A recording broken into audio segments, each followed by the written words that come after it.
ముఖ్య తాజా వార్తలు. జాతీయ ముఖ్యాంశాలు. ప్రధాని మోదీ పర్యటన.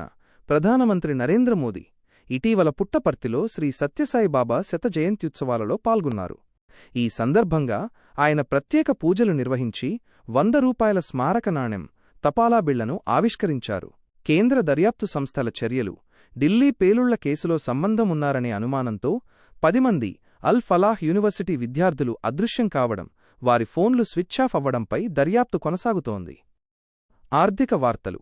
మార్కెట్లు ఇటీవల నష్టాలతో ముగియగా తెలుగు రాష్ట్రాల్లో బంగారం ధరలు కొద్దిగా పెరిగాయి. ఆంధ్రప్రదేశ్ మరియు తెలంగాణ అప్డేట్స్.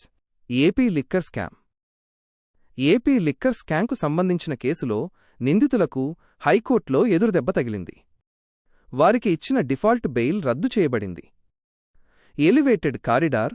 తెలంగాణ హైదరాబాద్లోని ఉప్పల్ నారపల్లి ఎలివేటెడ్ కారిడార్ త్వరలో ప్రారంభం కానుంది. ఇది హైదరాబాద్, వరంగల్ ప్రయాణాన్ని సులభతరం చేస్తుంది. సర్పంచ్ ఎన్నికలు. తెలంగాణలో సర్పంచ్ ఎన్నికలకు సంబంధించిన ఓటర్ల జాబితా సవరణ ప్రక్రియ త్వరలో ప్రారంభం కానుంది. ఉద్దానం సమస్య.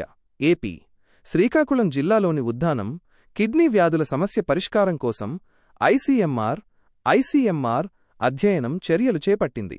క్రైమ్ వార్తలు. హైదరాబాద్ ఎల్లారెడ్డిగూడలో అపార్ట్మెంట్ లిఫ్ట్లో ఇరుక్కుని 5 ఏళ్ల బాలుడు మృతి చెందడం విషాదాన్ని నింపింది. మరికొన్ని ముఖ్య అంశాలు.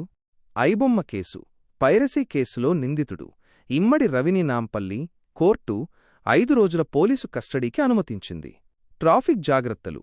పలు జిల్లాల్లో చలిగాలులు, పొగమంచు కారణంగా వాహనదారులు జాగ్రత్తలు తీసుకోవాలని సైబరాబాద్ పోలీసులు సూచనలు చేస్తున్నారు.